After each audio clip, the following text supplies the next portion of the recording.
yesterday was International Holocaust Remembrance Day, and we marked the 75th anniversary yesterday of the liberation of Auschwitz. Now, some of you may know that International Holocaust Remembrance Day was marked January 27th, and it was in 2005, on the 60th anniversary of the liberation of Auschwitz, that the United Nations General Assembly adopted a resolution on Holocaust remembrance, officially declaring January 27th as an annual day of commemoration in memory of the victims of the Holocaust. And I just want to read a brief excerpt from that designation. Reaffirming that the Holocaust, which resulted in the murder of 1/3 of the Jewish people, along with countless members of other minorities, will forever be a warning to all people of the dangers of hatred, bigotry, racism, and prejudice.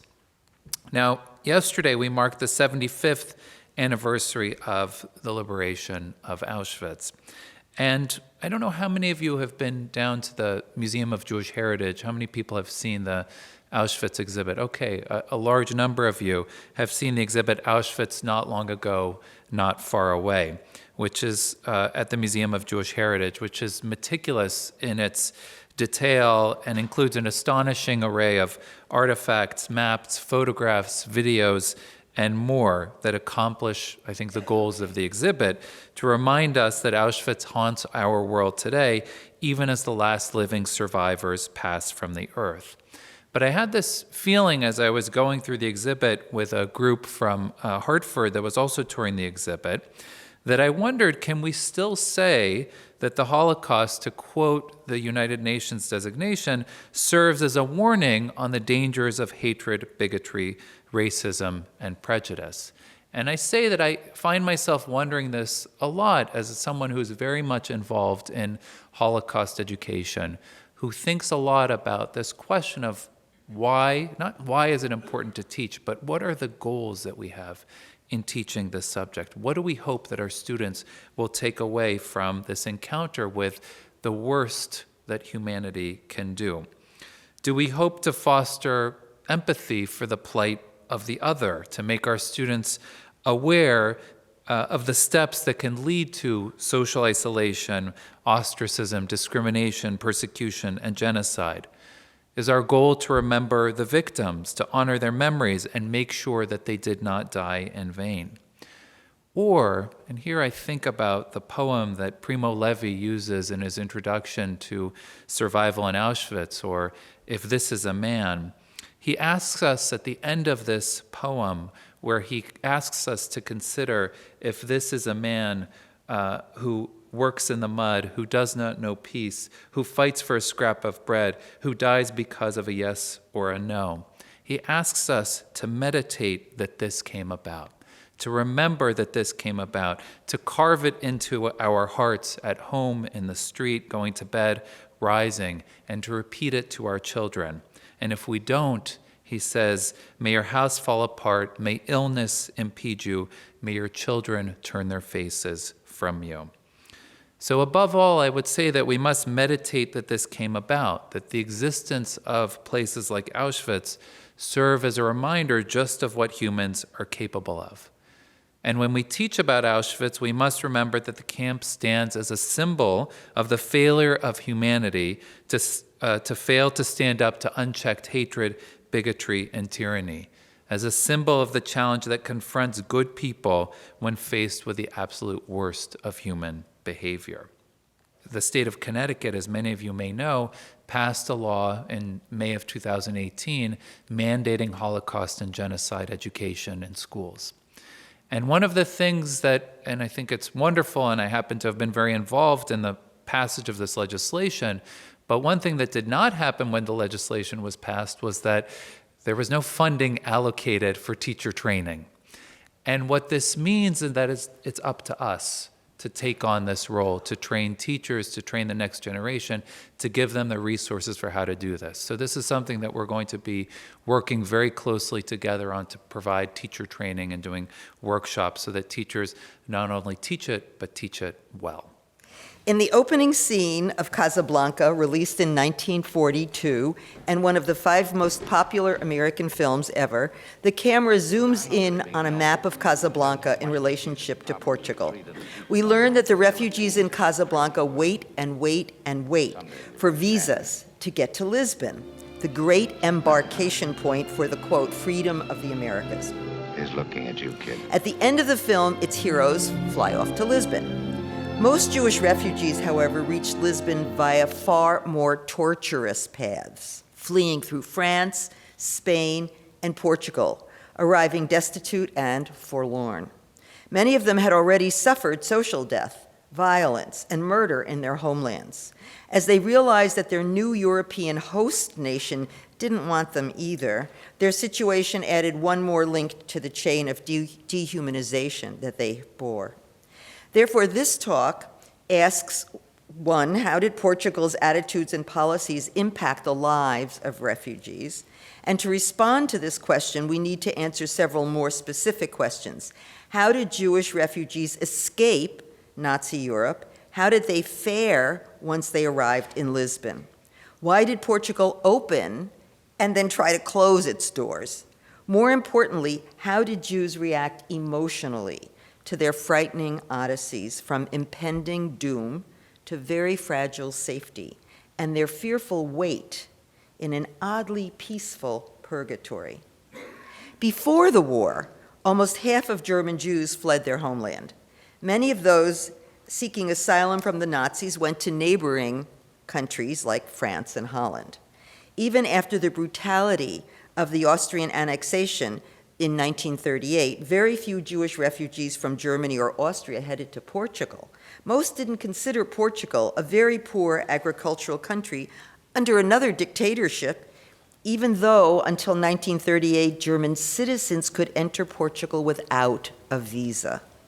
Still, all newcomers, whether Jews or refugees from the Spanish Civil War, alarmed the Portuguese government. In 1936, the secret police worried that, quote, strangers of suspect origin in Portugal might be engaging in espionage. The police focused on those with, quote, visas made for Russians, Poles, or stateless. They did not single out Jews, although Russians, Poles, and stateless surely included Jews. In 1938, after the shocking violence toward Jews during Germany's annexation of Austria and the brutality and incarceration during the November pogrom that same year, German and Austrian Jews tried urgently to flee. However, Nazi bureaucratic and financial roadblocks slowed or blocked their emigration. In addition, immigration restrictions in foreign countries stymied those attempting to leave. One refugee said, every door and portal is firmly locked and bolted, and so is every heart. A few months earlier, at the conference of Avinoam of July 1938, for example, President Franklin Roosevelt gathered 32 nations, all of whom, quote, regretted that they could not take in more Jews. The organizers had not even invited Portugal. That same fateful year, Portugal began to issue only 30-day tourist visas, barring aliens and Jews from settling in Portugal. They allowed these tourist visas only to people who could show that they already had visas for overseas and that they already had ship tickets and that they had money to stay in Portugal until they could get on the ship. Still, refugees came, legally and illegally. Several hundred arrived between 33 and the fall of France in June 40. Most settled in Lisbon, the capital, and a lively port city of about 600,000 people, where the majority of Portugal's almost 2,000 Jews lived. These early refugees brought some money with them to start small businesses or had careers they could continue with some local help. But with the fall of France, huge masses of refugees, not only Jews, fled south. The French police treated them with a combination of muddle and brutality, sometimes resorting to arbitrary mass roundups that could end in a concentration camp. The German secret police, the Gestapo, also prowled in Marseille and on the French-Spanish border. Thus, most foreigners wanted to get out of France. Yet leaving France proved treacherous, since the French, now cooperating with Germany, refused to give exit visas. Spain's stance on refugees crossing borders also grew increasingly opportunistic and unreliable. Varian Fry of the American Emergency Rescue Committee in Marseille wrote that the Spaniards, quote, opened and closed the frontier again and again, making it, quote, hard to imagine a crueler way of torturing human beings. Portugal demonstrated generosity at first, admitting tens of thousands of transmigrants, with even the slimmest evidence, including visas to China, Belgian Congo, and Siam, even though the refugees could not read Chinese, and reportedly no one could get to Siam. Because of these relatively liberal practices and illegal entries, thousands of refugees arrived in Lisbon without the proper papers. By July 1940, Lisbon had emerged as the best way station for Jews to escape Europe to North or South America, or also to England. Between 40,000 and 100,000 Jews managed to reach Portugal in 1940 through 41. The Germans even allowed Jewish organizations to send some train loads of Jews in sealed wagons to Portugal in 1940 and 41, often subsidized by the JDC. This is the American Jewish Joint Distribution Committee. And in the next few years, human smugglers helped Jews arrive in Portugal with and without papers. For example, one mother had hired smugglers to take her 3 children over the Pyrenees soon after the Germans occupied southern France in 1942. Her forged safe conduct papers got them as far as Barcelona, and the JDC helped them from there on in. In fall 1940, the writer Arthur Koestler, who spent 7 weeks in Lisbon while trying to get to England, referred to the city as the, quote, last open gate of a concentration camp. While tens of thousands continued their exodus by boat or plane to distant shores, Lisbon still housed about 8,000 refugees in late 1940, and among whom 90% were Jewish. In June 1941, about 14,000 refugees were sheltered, and in 42, 10,000 more appeared. So the numbers kept going down and then coming up again because people kept on escaping as they could and as the danger in France got more extreme. Thus, Portuguese reluctance and the dizzying visa procedures notwithstanding, Lisbon soon became the refugee capital of Europe. Arriving in Portugal, refugees had positive experiences with individual Portuguese and remained grateful for their kindness. After the fall of France, some arrived with money that would only last a few days, and most arrived flat broke. One young woman on a train heading to Lisbon and obviously starving eyed a young girl eating bread. The conductor, observing her glance, offered her a whole loaf of bread and gave her a place to lie down in first class. Yvette Davidoff recalled that having fled Vienna, she and her mother had no more money upon boarding the train from Madrid to Lisbon. They asked the Portuguese ticket collector if he would let them pay in Lisbon and offered a ring as collateral. He insisted he would pay for their fare and their meal in the restaurant car and would give them his address in Lisbon so that they could repay him when they had the money. That was her first contact with a Portuguese person. When Alma Mahler-Werfel needed to pay her Portuguese hotel bill, the clerk, quote, seemed to sense that it would leave me short of cash. Never mind paying the bill, he said. I'll advance it for you and you can send me the money from New York. Others, too, report receiving fruit and flowers upon their arrival from residents of small towns. Consciously or probably unconsciously aware that Portugal had driven out Jews or forced them to convert in the late 15th century, Jews noticed the lack of anti-Semitism in the Portuguese population. Indeed, a Portuguese Jewish man who stayed in Lisbon during the war assisting the northern refugees insisted that he had never felt anti-Semitism or anti-Jewish attitudes there. Moreover, even when Portugal placed restrictions on immigrants, Jewish newspapers noted that the country still welcomed Jews with capital or businesses. These refugees contrasted the kind-heartedness of the Portuguese people with the ruthless behavior they had experienced before they fled Germany and Austria.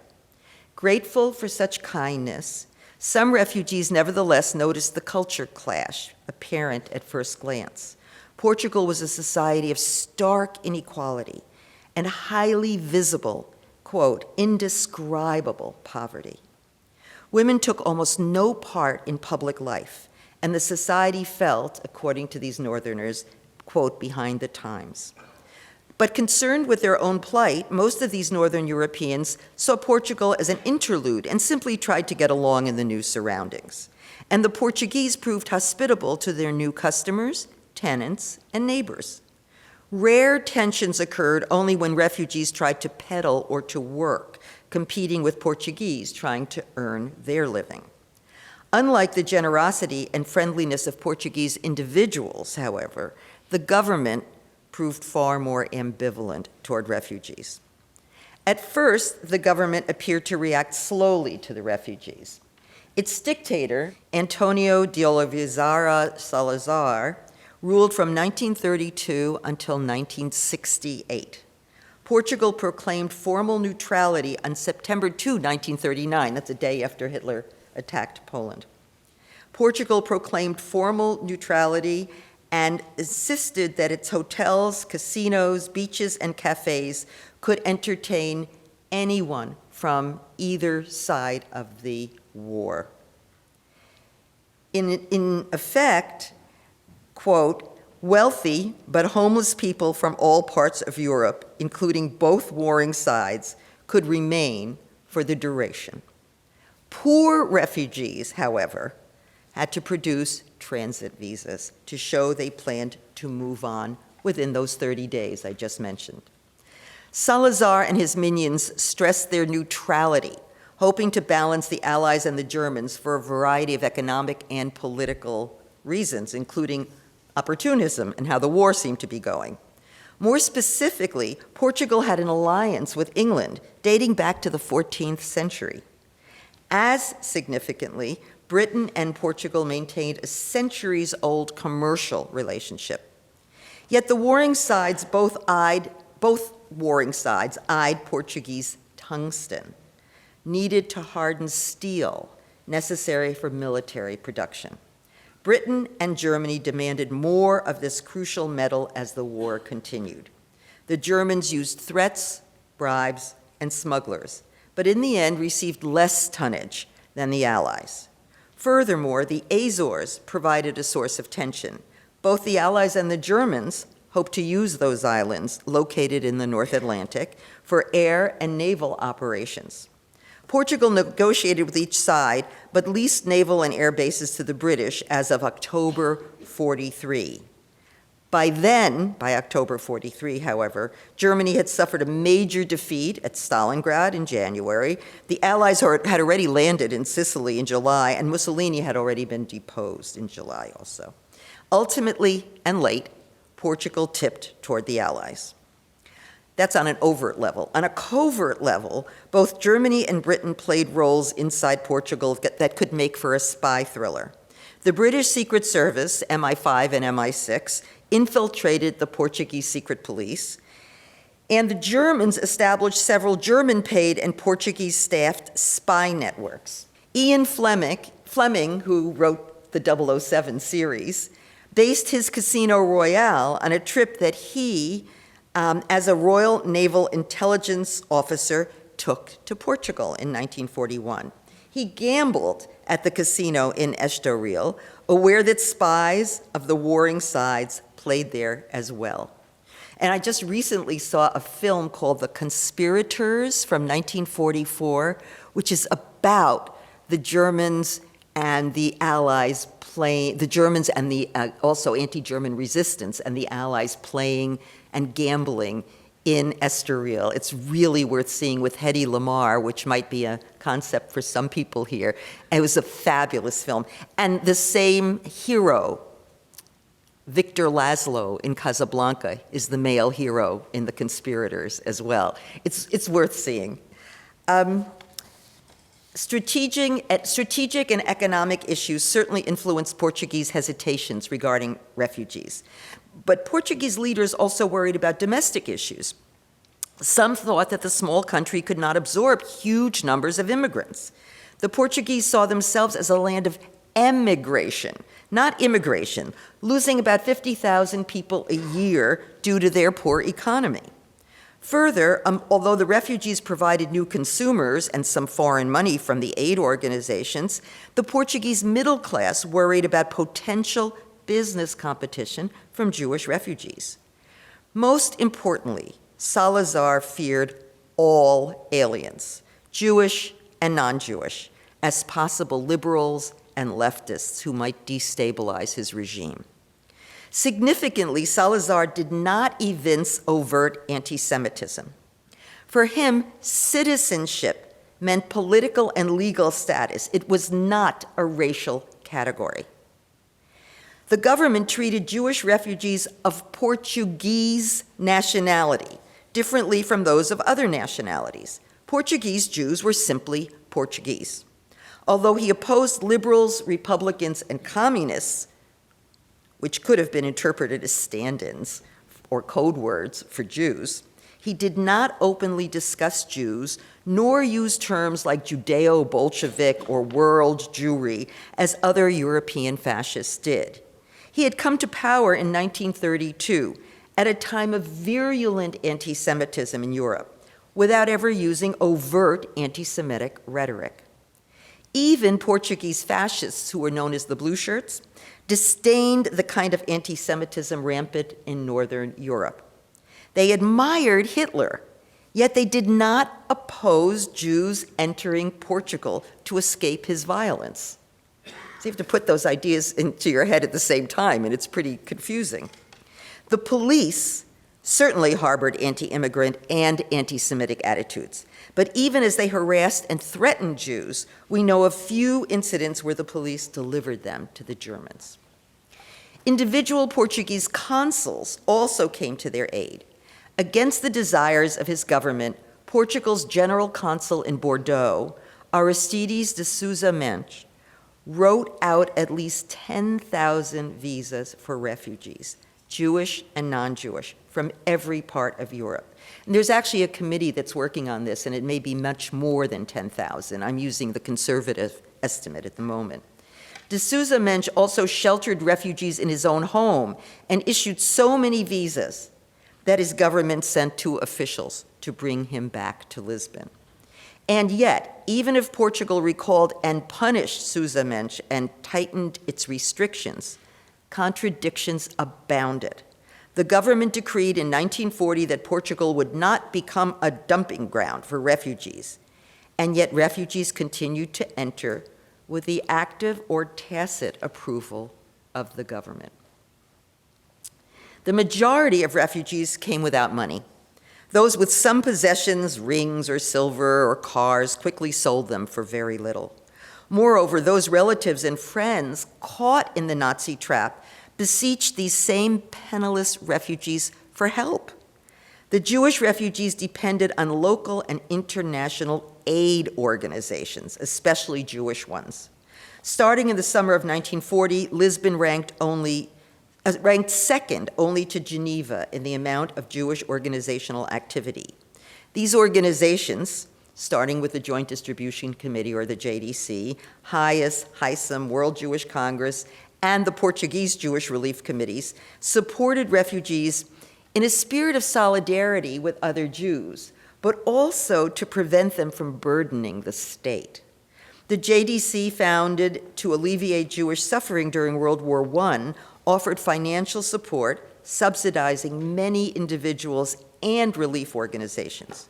The Quakers, the Catholic Relief Services, and the Unitarian Service Committee, which specialized in those at some risk due to previous political activities, among others, helped non-Jewish refugees, but often Jews as well. The Quakers cared for Jews who had converted to Christianity. Most of these groups advocated for the refugees with the Portuguese and American governments.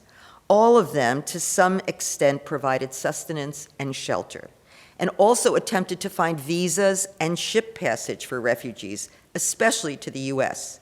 And again, the JDC helped these agencies too. So the JDC, even as it was doing its own work, was giving money to the other agencies to also help with the work because they just couldn't handle it all.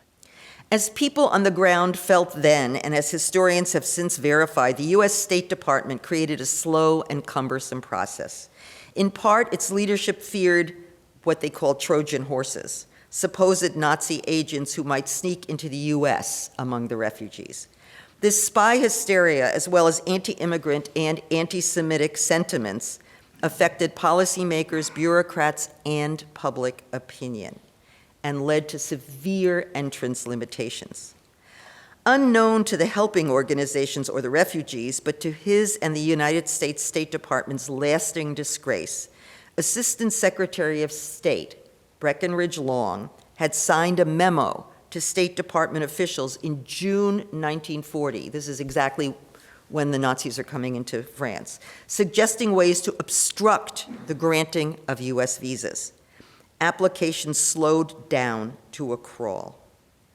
In sum, attempts to persuade the US administration and elected representatives to welcome more refugees, quote, ran into the stone wall of anti-Semitism, unquote, as well as fears of Trojan horses concealed among the refugees, and depression-induced fear of job competition. Finally, on July 15, 1941, the US closed all its consulates in Germany, Italy, and Nazi-occupied lands, meaning all cases had to be determined in Washington. Now, what about the refugees? Refugees constructed their daily lives by prioritizing the search for basic shelter and food, while engaging in what some of them called the paper chase for visas and ship tickets. A repetitive schedule of errands demanded time and attention. Reporter Eric Severide observed, quote, daily the same routine: the post office general delivery window to ask for a letter, the American consulate, the newsstand to speculate on Hitler's next move, back to the cafe. This led to feelings of gloom as the refugees, quote, stood in the main square each day watching news bulletins and then gathered to console each other. Many families required subsidies for their rent and food. Some families occupied small apartments or had sterno stoves in their room. One interviewee remembered many versions of sardine dinners because that was the main affordable food. And for those without sufficient income or who stayed in rooms where they could not cook, reporters saw them walk up the hills of Lisbon to a free lunch at the top that was provided by the Portuguese Jewish community and subsidized, again, by the JDC. The Peccolis family, having fled Italy, spent long days engaging in the anxious ritual of refugee life, pursuing documents to secure their safety. These included papers of all sorts: permissions to remain in Portugal, visas to get out of Portugal, and ship tickets. In order to acquire proper papers, Carla Peccolis and her husband Alex turned their Lisbon room into an office. Quote, while Alex went out to visit consulates, police commissioners, travel agencies in search of a million things, travel permits, proof of citizenship, money exchange, ship passage, and so on, I pounded out letters on the typewriter addressed to friends and relatives, especially in New York, with requests that went from a simple testimonial, authenticated by a notary, to the all-important affidavit that would place the responsibility for our future on the shoulders of whoever signed that affidavit.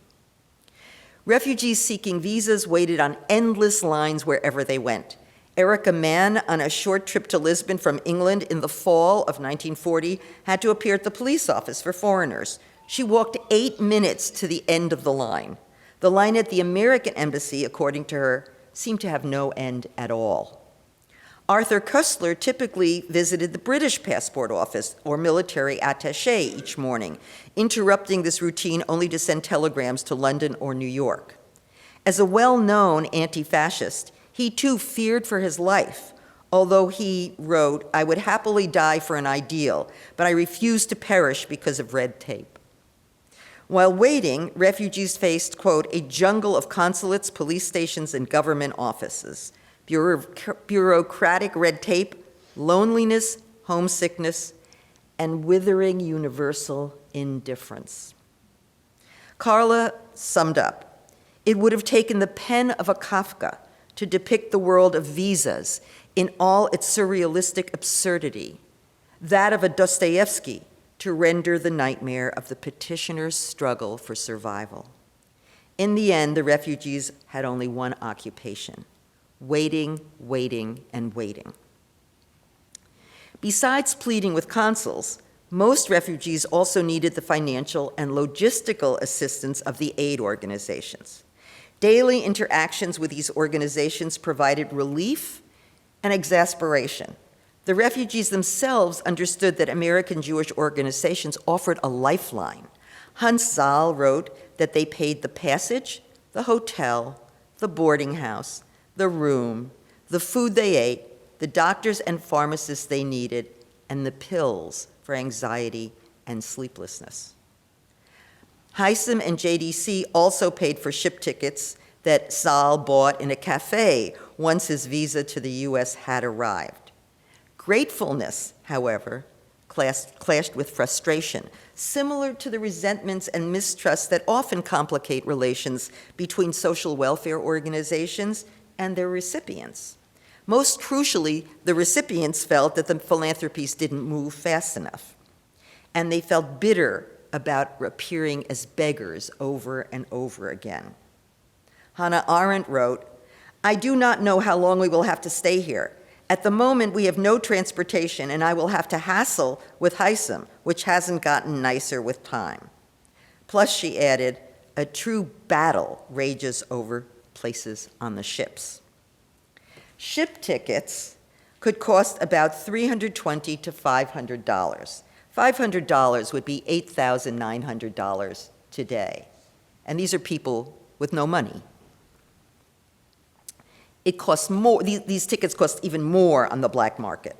And if refugees did not acquire the tickets in good time, the visas expired, and they had to start all over again. A well-known black market in ship tickets provided some refugees with the coveted tickets, but cheated others. Those lucky enough to find tickets left others behind, the latter waving white handkerchiefs in farewell at the port. One of the unlucky ones standing at the pier protested, "I'm tired of waving," as he reported that the ocean liner Nea Hellas would leave the following day without him. As early as 1940, George Warren, Executive Secretary of the President's Advisory Committee on Political Refugees, announced a desperate need for finding transportation. Historian David Wyman has called the alleged dearth of shipping a fraud. Sufficient shipping, he argues, existed. Quote, "When the Allies wanted to find ships for non-military projects, they could locate them. Yet when it was a matter of transporting Jews, ships could almost never be found." By November 43, Breckinridge Long could use this alleged lack of shipping to explain his State Department's disinclination to issue more visas. You know, why should we issue more visas if there are no more ships? At least that was the argument he gave. On the ground, the refugees felt perplexed and frustrated. The entire process of emigration from Lisbon reminded Hannah Arendt of the German children's game Mensch ärger dich nicht, akin to the American board game Sorry. Just as one's pawn nears the goal, someone can bump it back to start. Obstructions like this notwithstanding, by mid-1942, most had managed to emigrate. When the refugees finished their visits to consulates, aid organizations, and shipping offices, they spent the rest of their days wandering central Lisbon, where they couldn't help running into each other. Thereafter, they sat in cafes, a kind of diasporic homeland, despite their very different national and ethnic backgrounds. Because they had left the landscapes, urban features, and knowledge of belonging to their nations behind, they created a public space that felt private. The cafe emerged as a new transnational and temporary home for these people. This corner of their new urban landscape offered a setting where, quote, one heard more German and French than Portuguese. Central European Jews, the Viennese in particular, had participated in a cafe culture to the point where a joke circulated depicting a well-known stereotype of them. Quote, the Viennese spend most of their time in a coffee house. The Jews spend all of their time there. It follows that Viennese Jews cannot exist without coffee houses. More seriously, Lisbon cafes, no longer simple sites of sociability, offered indispensable locations in which to exchange advice and rumors known as the Refugee Telegraph, about the war and about possible exit visas. One refugee described the conversations as, quote, the emigrants sit in cafes with hollow cheeks and rimmed eyes, stick their heads together and talk, talk, talk. Day and night, day and night. One says with a sigh, visa. Another smiles ironically and bitterly, visa. The third gives a long, excited speech, but one understands only, visa, visa, visa. Conversations circled around various consulates and aid committees to which individuals had applied. Even en route to Lisbon, one young man learned the, quote, formula for finding where refugees gathered was to head for the city, ask directions to the largest coffee house in the center of town. This liminal world of cafe identities allowed most Jews a semblance of normalcy, a place to remember who they once were and feel recognized by others from their previous worlds. Stretching their cups of coffee for hours, women and men found solace among people in the same situation. One woman recounted that the refugees only slept in their rooms or hotels, otherwise they spent all their time in the row of coffee shops across from the American embassy. Many faced the same psychic hell, worrying about family and friends left behind, mourning the loss of their homes, jobs, reputations, fearing the process of starting all over again in a new place with a new language, with new rules. Erica Munn described the smoky, densely packed cafe she frequented where patrons spent their last cent. She wrote, they would rather forego a hot meal or a night in a hotel or rooming house than miss seeing their comrades who share the same fate and whom they would surely encounter in the cafe. A Seder in a cafe could offer a moment of tradition as well. Sometimes the cafes offered more than solace or food. One could now and then acquire a boat ticket. Frank Firth, for example, tried to purchase a legitimate ticket in 1940, but knew that, quote, one solution was to go and buy one in a coffee shop. Cafe rumors further provided hints as to which shipping agencies had come across some extra tickets. The cafes did not provide freedom from danger, however. On occasion, the police would swoop down on these cafes and arrest individuals with inadequate papers. Having left friends and family behind increased refugees' sense of loss and displacement. They still received letters from Eastern and Western Europe through 1941, even early into 42, and had a sense of what their loved ones faced. They certainly understood that hunger stalked loved ones, that many coped with forced labor and cramped housing, and that others confronted impossible bureaucratic hurdles to get out of Europe or out of concentration camps. In Lisbon, they talked about, quote, problems, family, anxiety, what happened to other members of the family, end quote. They followed the war as closely as they could through censored news. With few reliable sources available to them, it's not clear what refugees there knew about deportations eastward that commenced in October 41, the same month that Germany closed its borders for immigrants. For example, a letter from Berlin to Lisbon in March 1942, amidst ongoing deportations to the east, hinted at impending doom. I quote, I was recently fired. You must know what that means. For the time being, I am heading into an uncertain future, still hoping, despite it all, that I will see my beloved wife and children again. I am trying to steady my nerves and retain hope so that I can hang on mentally, emotionally, and physically. Similarly, another letter from a Berlin woman in April 42 reports that her son made it to Canada, and that, quote, "At the moment, I'm still at my old job, whereas Ludwig and Greta, also Theo, are gone. Personnel changes incessantly, and one constantly toils with new workmates. Naturally, that doesn't make the work, which is strenuous in itself, any easier." These letters, however, do not prove that most Jews in Lisbon really understood either the situation in Germany or in occupied Europe. And of course, even if they had understood it, they couldn't have done anything. But it's not clear they really got it.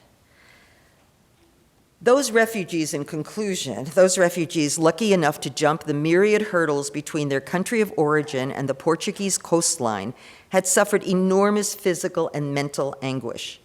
En route to Portugal and penniless, many searched for food or shelter and for visas.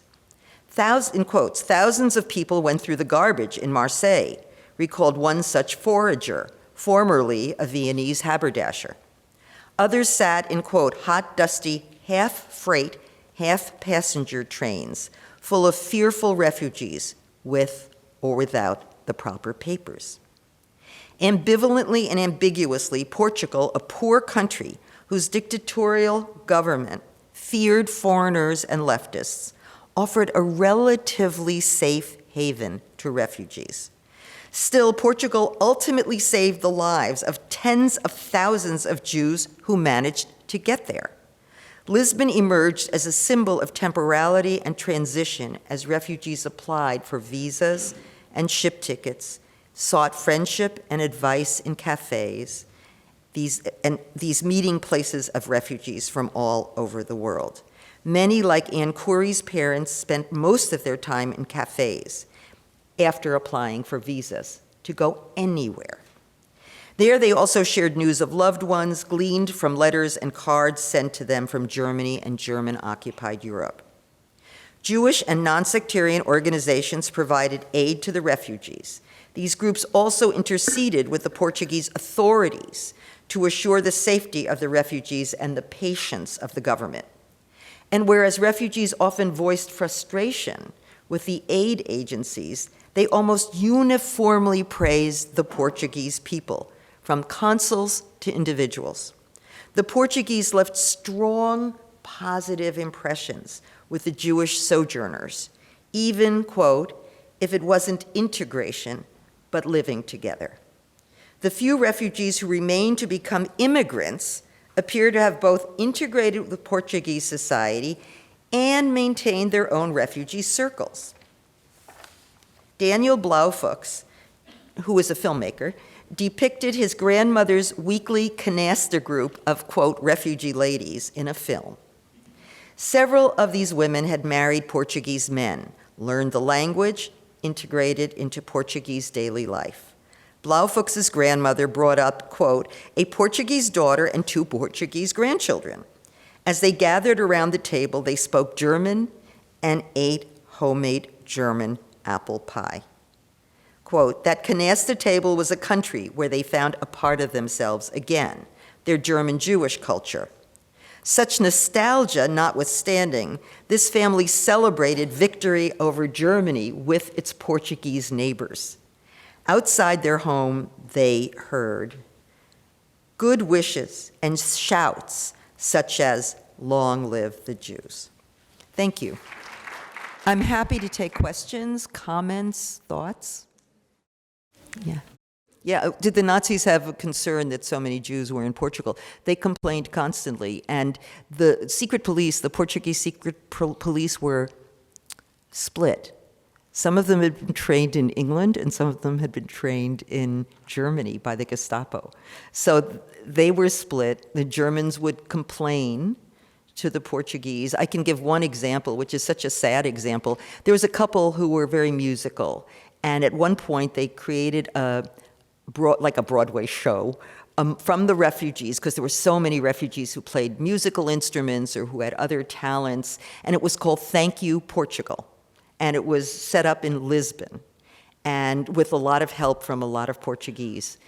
And after the event, that couple was arrested. Why was it arrested?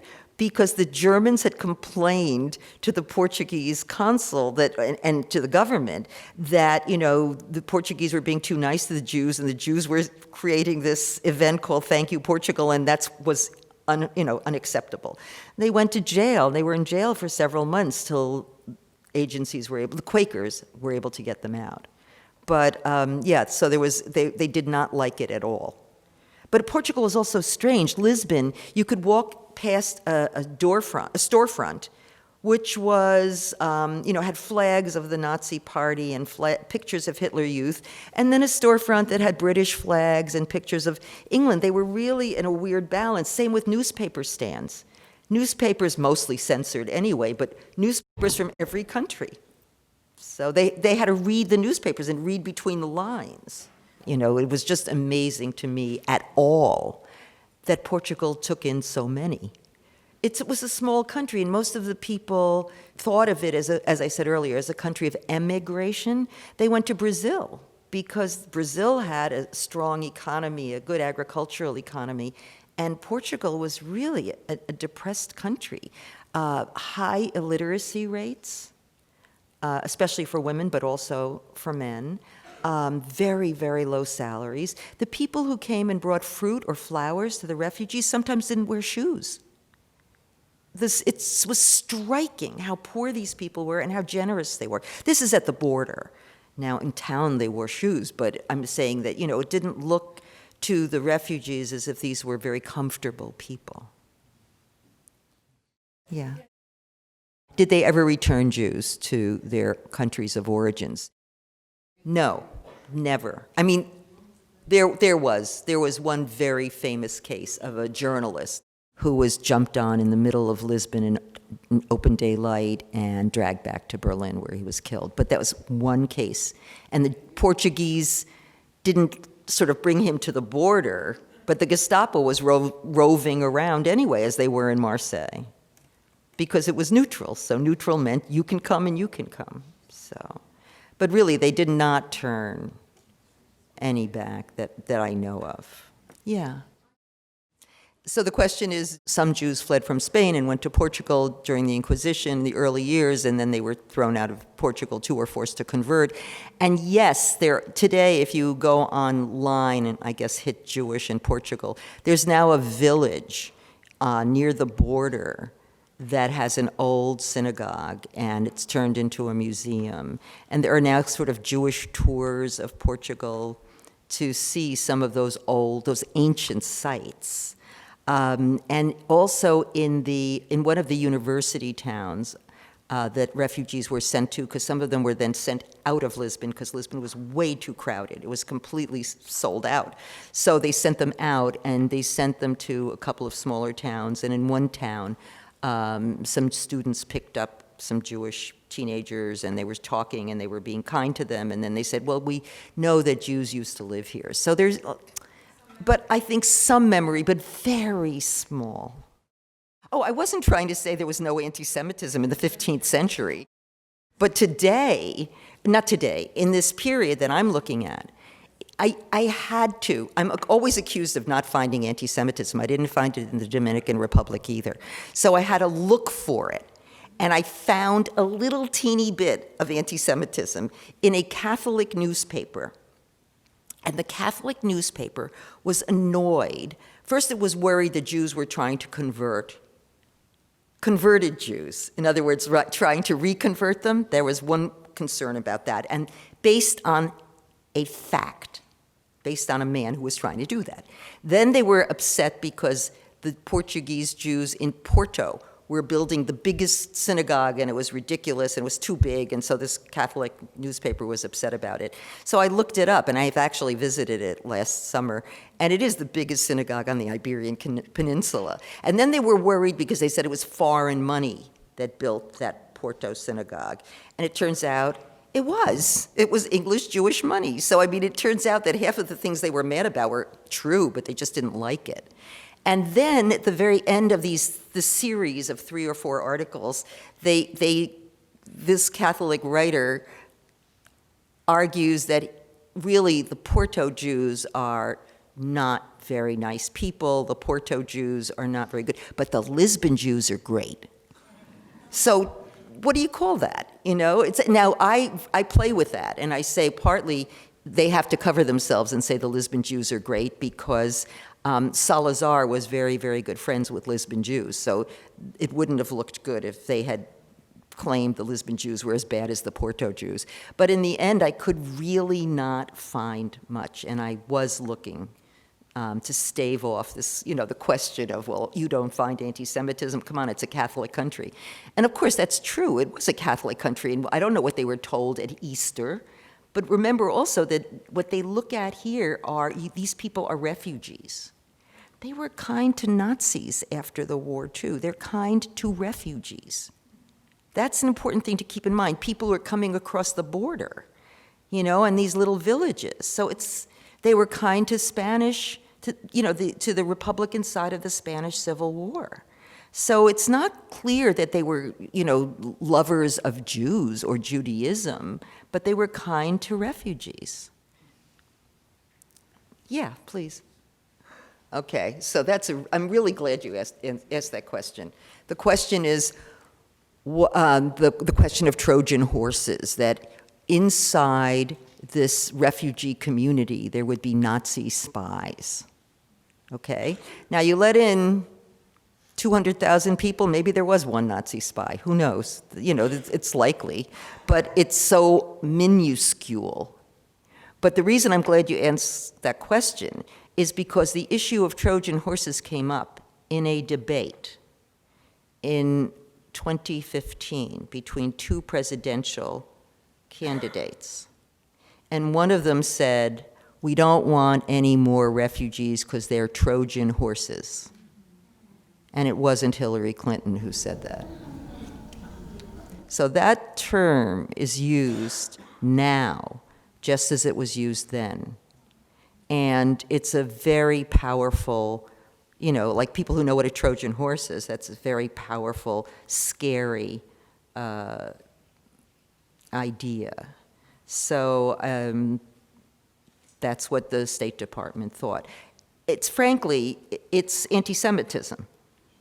And today it's Islamophobia. It's not about a Trojan horse. Sure, if you let in millions of people, there might be a couple of Trojan horses. What does that mean? You leave them in tents in the cold? You know, so that is, I mean, I'm not saying there wouldn't be. I'm not going to put my life on that, but you know, there's a balance here. Yeah. I'm not trying to say that America wasn't prejudiced. Did you hear me say that? It was prejudice. Yeah, of course. Well, I think, Avi helped me with this, I think over 100,000 Jews were let in after the war from the DPs, till 51, right. It takes a number of years, they're in the camps, and they're also taken in then by Canada and by England, and some by Latin America after the war. I mean, during the war, also by Latin America. So I think they're all hesitant. I think what's important is to see some parallels here, although today's world is even more harsh. Today we have 65 million displaced people, among whom are 29 million refugees. The numbers are staggering. There's no JDC who could help them all. There's no United Nations who could help them all.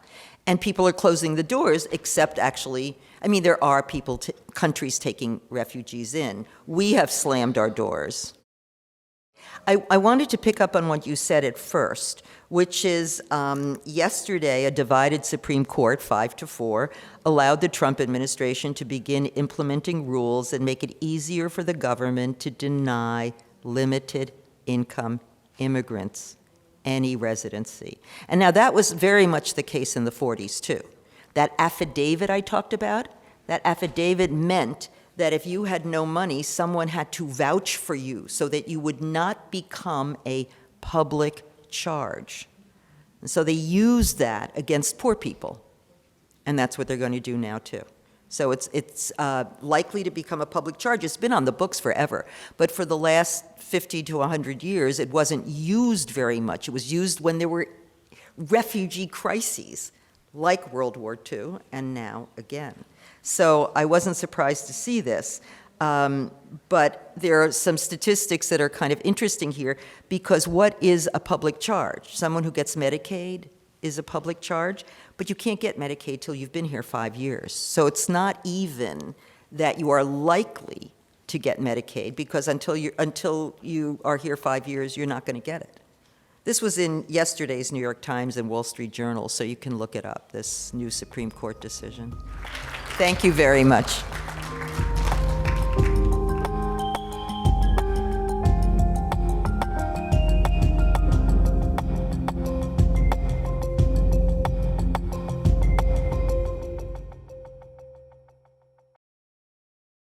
We would be pleased to send a complimentary DVD of this program to anyone who wishes to support JBS with a tax-deductible gift of $36, double high or more. Simply visit the JBS website at jbstv.org and click on the Donate button to make a donation by PayPal or your credit card. And please indicate the program for which you would like a DVD. Or you can send your tax-deductible check to JBS, P.O. Box 180, Riverdale Station, Bronx, New York, 10471. And again, please remember to indicate which program you would like to receive with our compliments. And we thank you for your kind support.